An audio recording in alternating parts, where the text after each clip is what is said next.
Secara umum laki-laki itu memang postur tubuhnya lebih gagah daripada perempuan.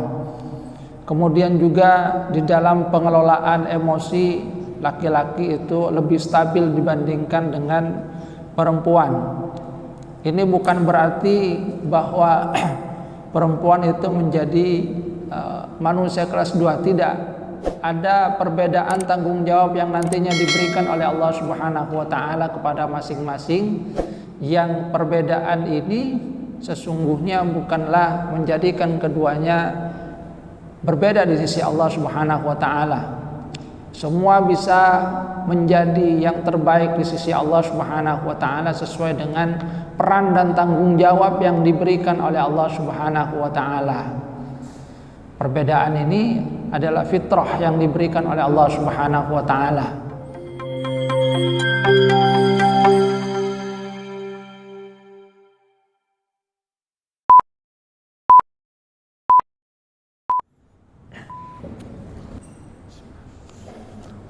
Assalamualaikum warahmatullahi wabarakatuh. Innal hamdalillah nahmaduhu wa nasta'inuhu wa nastaghfiruh wa na'udzu billahi min shururi anfusina wa min sayyiati a'malina may yahdihillahu fala mudilla lahu wa may yudlil fala hadiya lahu. Ashhadu an la ilaha illallah wahdahu la syarika lahu wa ashhadu anna Muhammadan 'abduhu wa rasuluhu la nabiyya ba'dahu. Allahumma salli ala Muhammad wa ala ali Muhammad kama sallaita ala ali Ibrahim wa barik ala Muhammad wa ala ali Muhammad kama barakta ala ali Ibrahim fil alamin innaka Hamidum Majid. Rabbi shrah li sadri wa yassir li amri wahlul 'uqdatam min lisani yafqahu qawli, amma ba'du. Hadirin jamaah sallallahu rahimakumullah. Alhamdulillah atas karunia Allah Subhanahu wa taala, karunia kesehatan, kesempatan, terutama karunia iman dan Islam. Kita lanjutkan kajian tafsir di surah An-Nisa. Firman Allah Subhanahu wa taala di ayat 34 dan 35. A'udzubillahi minasyaitonir rajim. Ar-rijalu qawwamuna 'alan nisa'i bima faddalallahu ba'dahum 'ala ba'd wa bima anfaqu min amwalihim. Fas-salihatu qanitatun hafizatun lil ghaibi bima hafizallah. Wallati takhafuna nushuzahunna fa'idhuhunna wahjuruhunna fil madaji'i wadribuhun. Fa in ata'nakum fala tabghu 'alaihinna sabila innallaha kana 'aliyan kabira. Wa in khiftum shiqaqa bainihima fab'athu hakaman min ahlihi wa hakaman min ahliha in yurida islahan yuwaffiqillahu bainahuma innallaha kana 'aliman khabira. Shadaqallahul azim. Hadirin jamaah rahimakumullah, setelah di ayat sebelumnya Allah Subhanahu wa taala membicarakan tentang persoalan miras, persoalan waris. Kemudian juga Allah Subhanahu wa taala membicarakan tentang pemberian yang berbeda antara laki-laki dengan perempuan dalam persoalan waris dan hal-hal yang lainnya. Maka di ayat ini Allah Subhanahu wa taala kembali menjelaskan tentang persoalan rumah tangga, di mana Allah Subhanahu wa taala menyatakan ar-rijalu qawwamuna 'alan nisa, bahwa ar-rijal itu adalah qawwam, pengayom bagi an-nisa. Laki-laki itu adalah pengayom, pemimpin bagi perempuan. Yang di dalam hal ini para mufassir banyak mengartikan ar-rijal sebagai suami, pengayom bagi istri. karena ayat-ayat ini berbicara tentang persoalan yang ada di dalam rumah tangga. Jadi ar-rijalu qawwamuna 'alan nisa, suami itu adalah pengayom bagi istri. Bima faddalallahu, karena apa yang diberikan oleh Allah Subhanahu wa taala, ba'dhum 'ala ba'din, sebagian atas sebagian yang lain, wa bima anfaqu min amwalihim, dan karena apa yang mereka infakkan dari harta mereka.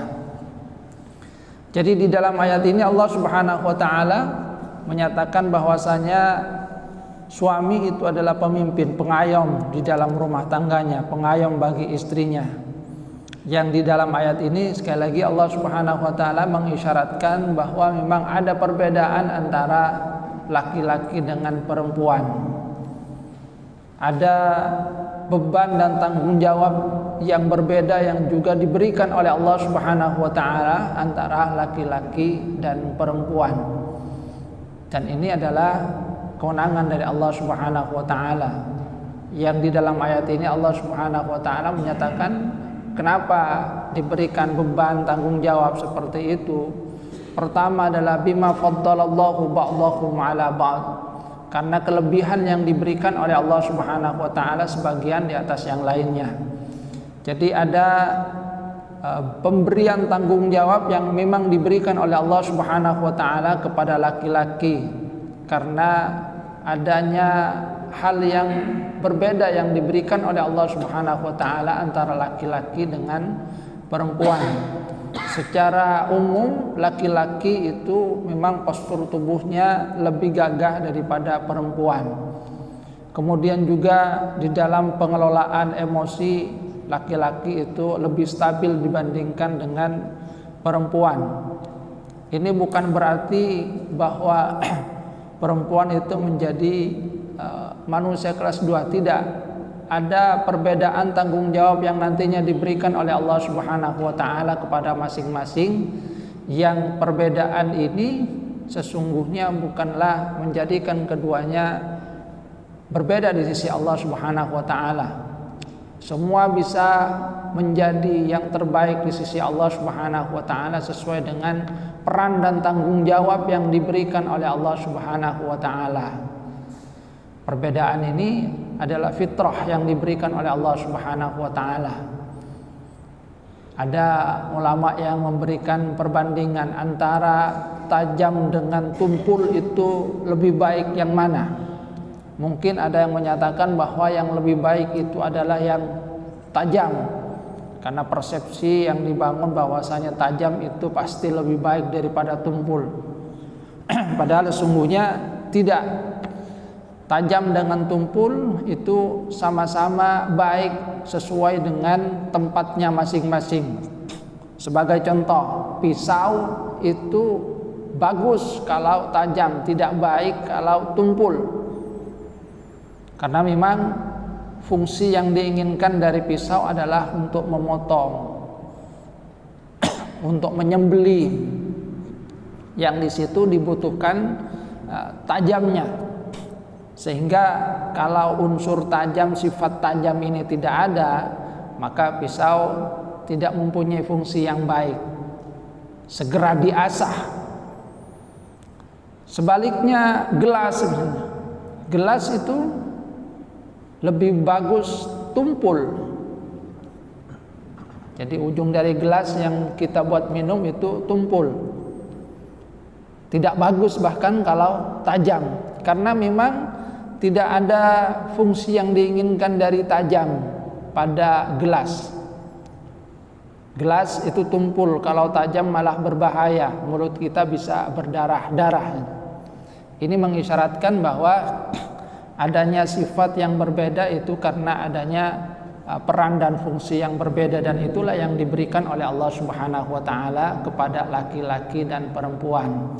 Ada sifat yang berbeda, ada postur tubuh yang berbeda, yang itu sekali lagi diberikan oleh Allah Subhanahu wa taala karena memang Allah Subhanahu wa taala menginginkan peran yang berbeda memberikan tanggung jawab yang berbeda antara laki-laki dengan perempuan. Jadi bima faddalallah, makanya antara laki-laki dengan perempuan itu kemudian para psikolog mengisyaratkan adanya perbedaan di dalam kehidupan. Laki-laki misalnya dalam setiap hari itu biasanya cukup puas dengan tampilan wajah yang sama, sementara perempuan berbeda, dia ingin kemudian tampil berbeda, maka kemudian berhias, baju kemudian misalnya diganti. Itu mengisyaratkan bahwa ada hal yang berbeda antara laki-laki dan perempuan, tidak mungkin untuk disamakan.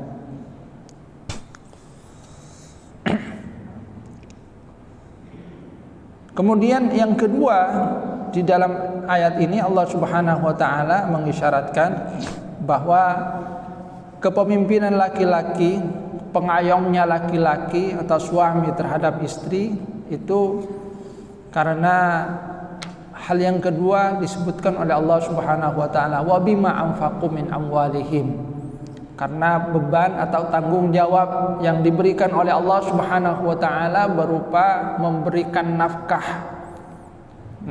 terhadap keluarganya, wa bima anfaqu min amwalihim. Dan ini memang sesuai juga dengan fitrah manusia, bahwasanya yang memberikan nafkah itu adalah laki-laki. Dalam kehidupan kita akan mendapatkan kenyataan bahwa tidak ada laki-laki yang kemudian tidak ada laki-laki yang ingin bergantung kepada perempuan. Dia malu kalau kemudian dikatakan sebagai yang bergantung kepada perempuan yang dinafkahi oleh istrinya. Dan ini memang sesuai dengan fitrah yang diberikan oleh Allah Subhanahu wa taala, termasuk juga bagian dari muqawwamah jasadiyah khuluqiyah. Jadi wujubul infak. Jadi di dalam ayat ini sekali lagi Allah Subhanahu wa taala menyatakan bahwa sawabul qawamah, sebab-sebab kepengayoman, kepemimpinan yang diberikan oleh Allah Subhanahu wa taala kepada suami itu karena pertama wujudu muqawwamah jasadiyah khulqiyah. Jadi hal-hal yang berkaitan dengan fisik, termasuk juga berkaitan dengan psikis yang diberikan oleh Allah Subhanahu wa taala berbeda, di mana yang lebih menunjang tentang kepengayoman, kepemimpinan itu ada pada laki-laki. Kemudian yang kedua adalah kewajiban infak yang diberikan, nafkah yang diberikan oleh Allah Subhanahu wa taala kepada suami. Makanya satu waktu seorang sahabat dari Rasulullah sallallahu alaihi wasallam itu bertanya kepada Rasulullah sallallahu alaihi wasallam, "Ma haqqu zaujati ahadina?" Ya Rasul, apa hak dari istri di antara kami? Maka Rasulullah sallallahu alaihi wasallam menyatakan, "Antut'imaha idza ta'imtah." Kamu beri dia makan sebagaimana kamu makan. Wa antaksuha idza tasaitah. Kamu juga berikan dia pakaian sebagaimana kamu berpakaian. Artinya di dalam hadis ini Rasulullah SAW mengisyaratkan tentang kewajiban nafkah pertama, berikan makanan sebagaimana dia memberikan makanan pada dirinya, berikan sandang kepada keluarganya sebagaimana pada dirinya. Wala tuqabbih, jangan dijelek-jelekkan. Wala tadrib al-wajh, jadi jangan dijelek-jelekkan, karena tidak ada perempuan yang ingin dijelek-jelekkan. Panggil dengan panggilan yang menyenangkan sebagaimana yang dilakukan oleh Rasulullah sallallahu alaihi wasallam. Bagaimana beliau memanggil istrinya Siti Aisyah dengan ya Humairah, wahai yang kemerah-merahan pipinya. Jadi memanggil dengan panggilan yang menyenangkan. Hadirin jamaah rahimakumullah. Kemudian Allah Subhanahu wa taala melanjutkan bahwa di dalam rumah tangga itu mungkin saja ada persoalan di dalam ayat ini Allah Subhanahu wa taala setelah menyatakan bahwasanya laki-laki itu yang diberikan oleh Allah Subhanahu wa taala beban kepengayoman, mengayomi istrinya, membimbing istrinya, maka Allah kemudian membicarakan tentang istri, bahwasanya ada dua kategori dari istri. Pertama adalah istri yang sholihah. Allah Subhanahu wa taala menyatakan fas-sholihatu qanitatun hafidhatul lil ghaibi bima hafizallah. Istri yang sholihah yang pertama yang disyaratkan oleh Allah Subhanahu wa taala di dalam ayat ini, bahwa istri yang sholihah sifatnya pertama adalah qanitat. Sifatnya adalah taat. Jadi qanitat itu adalah at-ta'iat, perempuan atau istri yang taat. At-ta'iat rabbahunna, yang taat kepada Tuhan mereka, ya, taat kepada apa yang diperintahkan oleh Allah Subhanahu wa taala, yang menjalankan aturan-aturan agama, melaksanakan apa yang diperintahkan oleh Allah Subhanahu wa taala, menjauhi apa yang dilarang oleh Allah Subhanahu wa taala.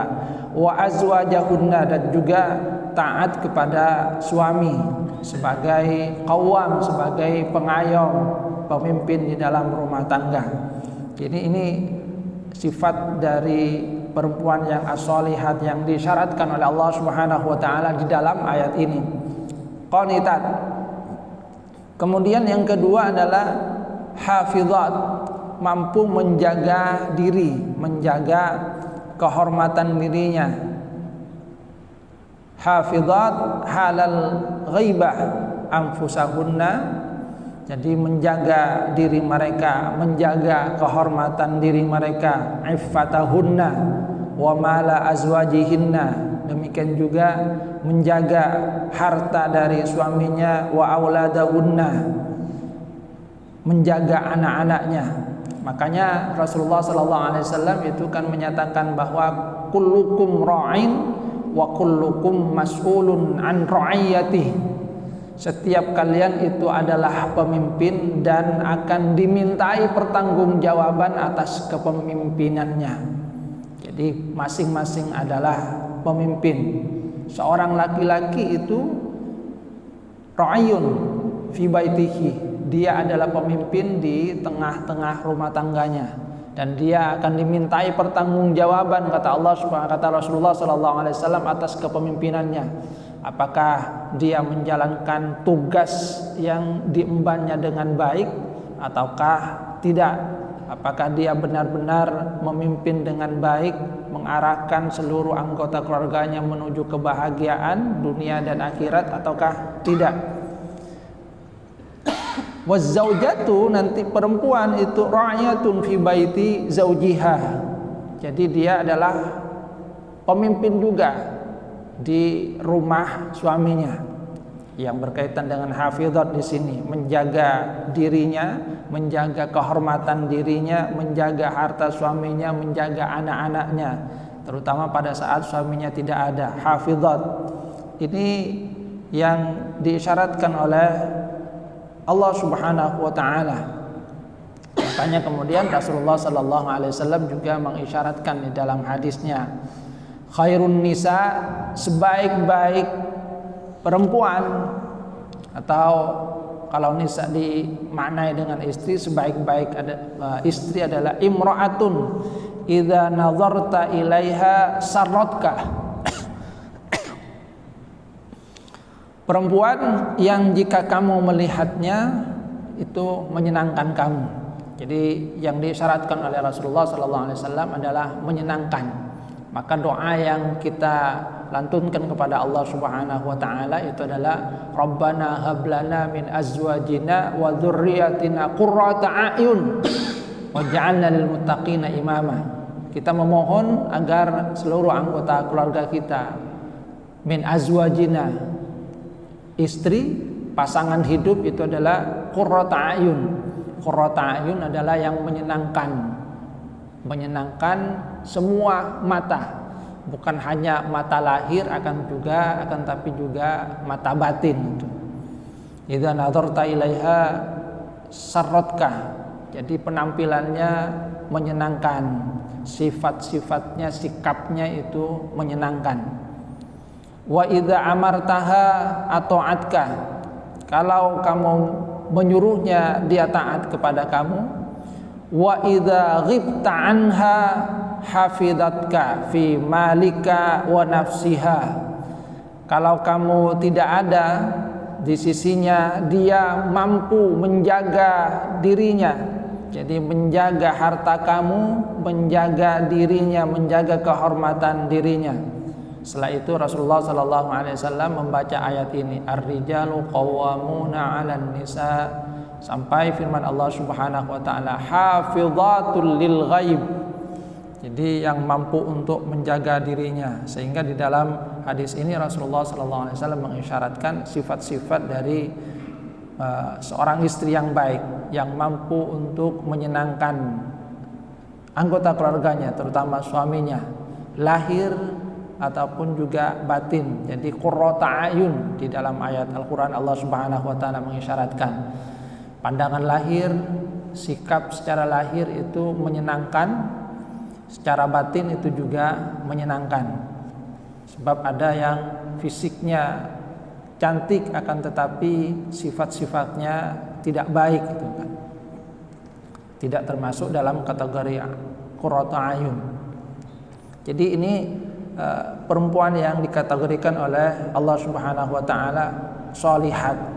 Yang pertama adalah qanitat, yang taat kepada Allah Subhanahu wa taala, taat kepada suami sebagai pengayom di tengah-tengah rumah tangga. Dan yang kedua adalah hafizat, mampu menjaga diri, menjaga dirinya, menjaga kehormatannya, menjaga harta suaminya, menjaga hal-hal yang memang perlu dijaga. Kemudian perempuan yang kedua yang diisyaratkan oleh Allah Subhanahu wa taala di dalam ayat ini adalah an-nashizat, yang tidak solihah, yang membangkang terhadap suaminya.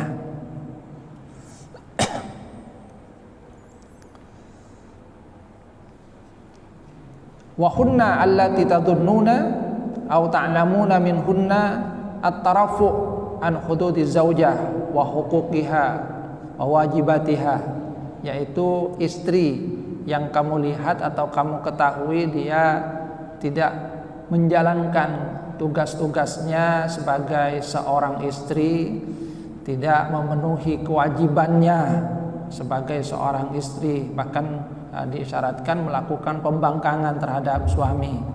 Maka di dalam hal ini Allah Subhanahu wa taala memberikan petunjuk bagaimana menghadapi tipe istri yang kedua ini, yang di dalamnya ada isyarat tentang bagaimana mengatasi problem yang ada di tengah rumah tangga. Bagaimana menghadapinya? Yang pertama, Allah Subhanahu wa taala mengisyaratkan fa'idhuhunna, yaitu memberikan nasihat yang baik. Al-wa'dhu itu adalah bayan syai', menjelaskan sesuatu secara baik serta akibat baik dan buruknya. Maka di dalam hal ini suami diharapkan untuk memberikan peringatan, memberikan nasihat yang baik kepada istrinya. Misalnya dengan mengatakan ittaqillah, hendaklah kamu bertakwa kepada Allah. Fa inna li 'alaika haqqan, saya punya hak.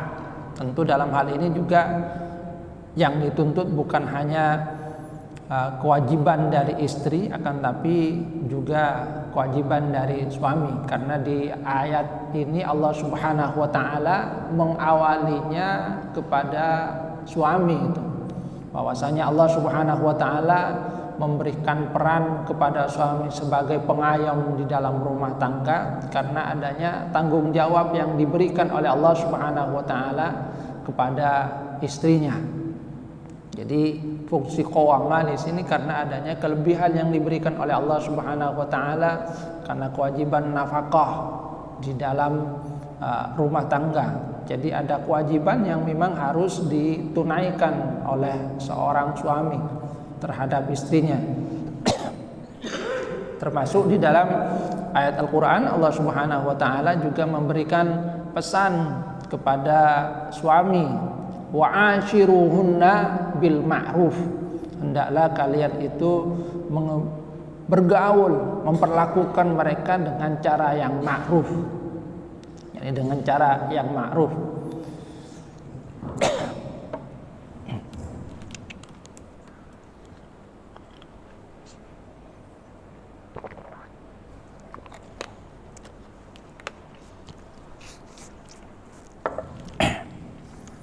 Artinya Allah Subhanahu wa ta'ala itu memberikan pesan berimbang antara suami dengan istri. Diawali dengan suami, bahwa ada kewajiban yang harus dia tunaikan terhadap istrinya, seperti yang disyaratkan oleh Rasulullah SAW ketika ditanya tadi oleh seorang sahabat, apa hak dari istri kami? Jadi artinya ada kewajiban yang harus ditunaikan oleh seorang suami terhadap istrinya, mempergaulinya dengan baik, memberikan nafkah lahir dan batin, perlakuan yang baik, seperti halnya yang disyaratkan oleh Rasulullah SAW dengan wala tuqabbih, jangan menjelek-jelekan istri. Itu bagian dari muasyarah bil ma'ruf, memperlakukan pasangan dengan perlakuan yang baik. Karena di dalam ayat yang lain Allah Subhanahu wa ta'ala itu kan mengisyaratkan antara suami dengan istri itu adalah hunna libasul lakum wa antum libasul lahum. Mereka itu adalah laksana pakaian bagi kalian, kalian itu adalah pakaian bagi istri. Apa makna dari suami adalah pakaian bagi istri, istri adalah pakaian dari suami? Bukan hanya memakai di malam hari ya, hubungan antara suami dengan istri, akan tapi maknanya sesungguhnya mendalam, yaitu bahwasanya pertama fungsi pakaian adalah untuk menutup aurat, menutup aib. Maka sesungguhnya di dalam hal ini Allah Subhanahu wa ta'ala mengisyaratkan suami itu wajib untuk menjaga, menutup aib dari istri, istri juga demikian, bukan malah saling membeberkan kepada orang lain. Yang kedua, fungsi pakaian itu adalah menjaga dari mara bahaya. Artinya suami harus menjaga istrinya dari sesuatu yang membahayakan, istri juga demikian, menjaga suaminya dari hal-hal yang membahayakan, bukan malah saling menyakiti.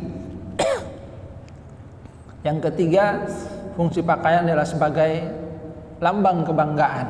Jadi kebanggaan, maka suami harus menjadi orang yang membanggakan istri, istri juga sebaliknya menjadi orang yang membanggakan suami.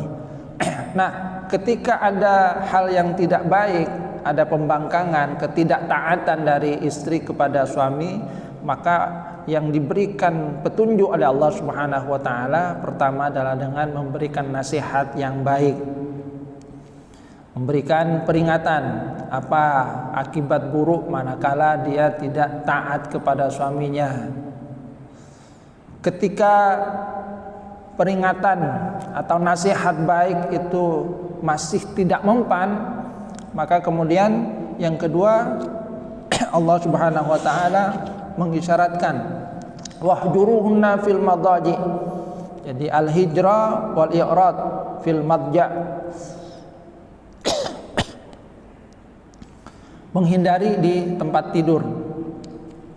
Ada yang mengatakan bahwasanya di sini adalah kinayah antar jima', isyarat dengan meninggalkan hubungan suami istri. Kalau kata Muhammad Quraisy Shihab, bukan berarti menghindarkan pindah kasur, tidak. Akan tetapi tetap di dalam satu pembaringan, cuma mungkin posisinya berbeda. Wahjuruhunna fil madaji, sebab di dalam ayat ini Allah Subhanahu wa ta'ala mengisyaratkan jauhi di tempat tidur. Jadi artinya masih di tempat tidur, akan tapi sudah dalam posisi yang berbeda. Kalau sebelumnya berhadap-hadapan, berpelukan, maka pada saat ini mungkin adu punggung. Jadi tidak lagi memberikan kasih sayang di dalam rumah tangga. yang itu diharapkan ketika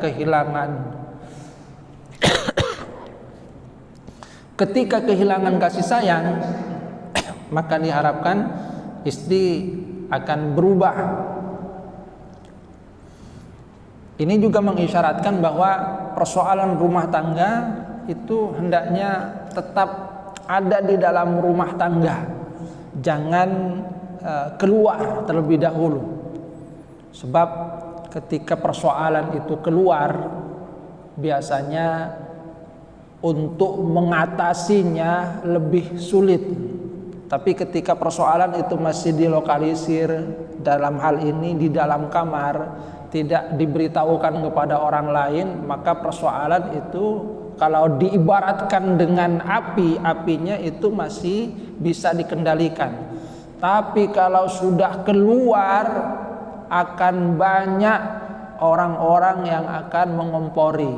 Ada yang menyiram dengan bensin, ada yang menyiram dengan minyak tanah, sehingga yang tadinya persoalannya hanya kecil, apinya kecil, itu semakin lama semakin besar.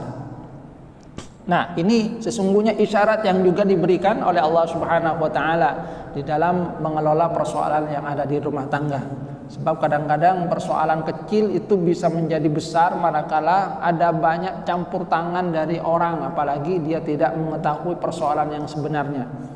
Jadi sekali lagi, persoalan di dalam rumah tangga itu harus dirahasiakan. Jangan kemudian sedikit-sedikit dibeberkan kepada orang lain, sedikit-sedikit ceritakan kepada orang lain, yang mungkin saja di situ akan ada orang-orang yang tidak suka mengompori, menjadikan persoalan yang tadinya kecil menjadi besar.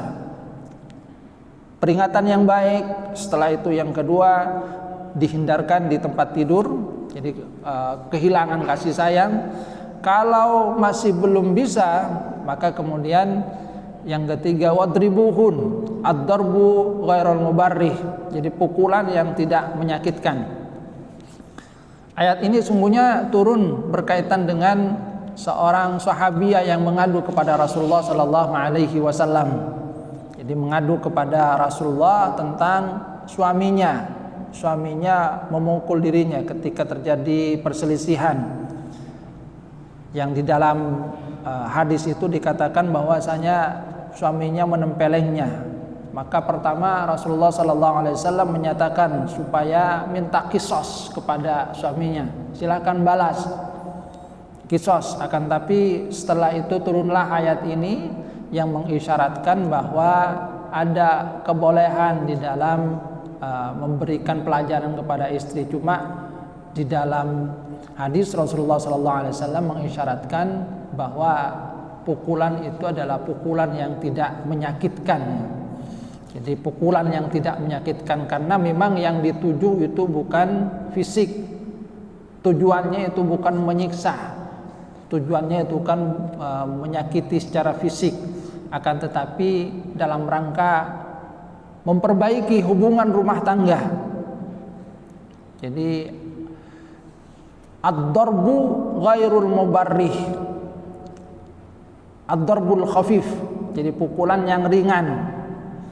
Bil yadi alal katif, yang dicontohkan di sini oleh Syekh Wahbah Zuhaili, contohnya adalah memukul dengan telapak tangannya, tangan, pukulan sedikit, paling banyak salah samarrat 3 kali, au bis siwak, atau memukul dengan siwak. Kalau siwak kan kecil itu kan, dipukul tidak menyakitkan, akan tapi ke hati itu kena. Au bi'udin khafif, atau dengan ranting yang kecil, bukan kemudian ambil cemeti, bukan kemudian dengan kayu yang besar, kayu yang kecil, siwak. Kita tahu siwak itu kan, kalau kita pukulkan kepada diri kita sendiri kan ya ada sedikit, tidak sakit itu. Dan itu yang kemudian disyaratkan, ad-darbu ghairul mubarrih. Bahkan di dalam memukul pun Rasulullah sallallahu alaihi wasallam memberikan petunjuk bahwa tidak boleh menyentuh bagian muka. Wala tadrib al-wajh, jangan pukul muka. Kenapa muka itu tidak boleh disentuh? Karena memang wajah ini adalah bagian dari anggota tubuh kita yang paling terhormat. Kalau ada sesuatu di wajah itu akan jelas kelihatan, itu tempelengan misalnya, bekas di jari, di pipi kelihatan. Ini bagian dari anggota tubuh yang paling terhormat, identitas dari manusia. Coba kalau kita diminta foto misalnya, maka yang wajib ada itu adalah bagian wajah itu. Foto 3x4 harus ada bagian wajah itu. Foto setengah badan, ya setengah badan sudah jelas. Tidak ada orang yang menyetor setengah badan dari pusar ke kaki itu. Setengah badan juga itu. Akan tapi orang kurang bingung, ini fotonya siapa ini? Loh, katanya setengah badan. Iya setengah badan, akan tetapi harus ada identitas manusia itu adalah di wajah itu. Setengah badan sudah jelas dari pusar ke atas. Karena inilah yang kemudian menjadi identitas dari manusia. Walaupun tangannya enggak kelihatan, yang penting ketika foto wajahnya kelihatan itu sudah puas itu. Tapi walaupun semua anggota tubuh kelihatan itu, kemudian kepalanya enggak kelihatan, foto tidak ada orang yang mau itu difoto kemudian sampai lehernya saja. Ini fotonya siapa itu? Ini adalah bagian terhormat dari tubuh manusia. Maka pukulan yang tidak menyakitkan itu yang diisyaratkan oleh Rasulullah sallallahu alaihi wasallam. Kalau masih belum bisa, jadi ternyata 3 langkah ini tidak bisa, maka yang diberikan petunjuk oleh Allah Subhanahu wa taala adalah di dalam ayat yang ke-35. Fab'atsu hakaman min ahlihi wa hakaman min ahliha. Dengan mengutus orang yang bisa menyelesaikan persoalan, hakam, wakil dari pihak laki-laki dan pihak perempuan. Bisa jadi dari anggota terdekatnya, orang tuanya, ayah dengan ayahnya berembuk, gimana ini anak-anak kita kok seperti ini, kok ada perselisihan. Yang diharapkan dengan itu mereka akan bisa menyelesaikan persoalan yang ada di antara suami dengan istri. Ya, terutama yang diharapkan adalah orang yang mempunyai pengaruh terhadap keduanya.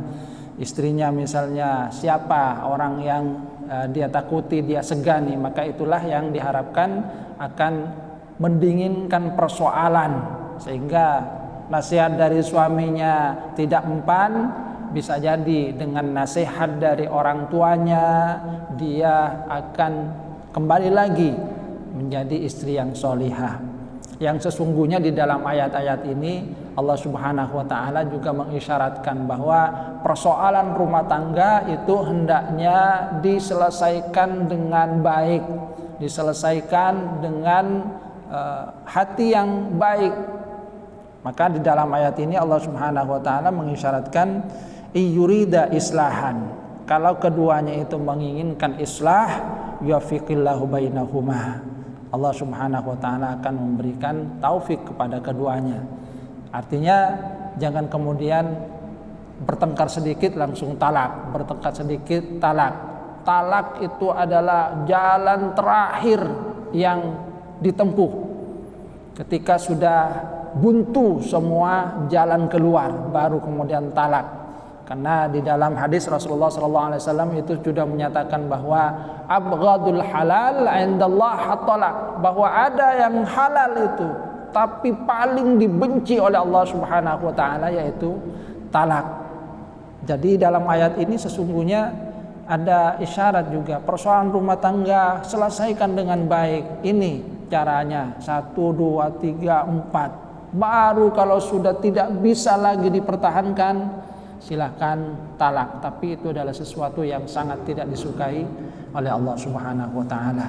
Artinya Allah Subhanahu wa taala sungguhnya menginginkan bahwa bangunan rumah tangga itu tetap utuh, maka persoalan-persoalan yang terjadi dalam rumah tangga dan itu memang biasa terjadi, hendaknya diselesaikan dengan baik, hendaknya dikelola terlebih dahulu di dalam rumah, yang kemudian dibesarkan keluar. Supaya apa? Supaya persoalan yang kecil tidak membesar, supaya persoalan yang tadinya sedikit tidak kemudian menjadi banyak, supaya tidak terjadi campur tangan banyak orang yang berpotensi untuk merusak rumah tangga. Rumah tangga diharapkan tetap utuh dengan ridha Allah Subhanahu wa taala. Hadirin jamaah rahimakumullah. Jadi itu ada tanggung jawab yang diberikan oleh Allah Subhanahu wa taala kepada masing-masing, ada kewajiban yang diberikan oleh Allah Subhanahu wa taala kepada masing-masing. Maka sesungguhnya yang disyaratkan oleh Allah Subhanahu wa taala, tunaikan kewajiban, maka insyaallah hak akan didapat. Jangan hanya menuntut hak dan kemudian hanya menuntut kewajiban tidak mau untuk menunaikan kewajiban. Jadi tunaikan kewajiban, hak insyaallah didapat. Jangan hanya menuntut hak dengan mengabaikan kewajiban. Hadirin jamaah rahimakumullah, ini saja yang dapat saya sampaikan, kurang lebihnya mohon maaf. Wabillahi taufiq wal hidayah wa ridwan. Assalamualaikum warahmatullahi wabarakatuh.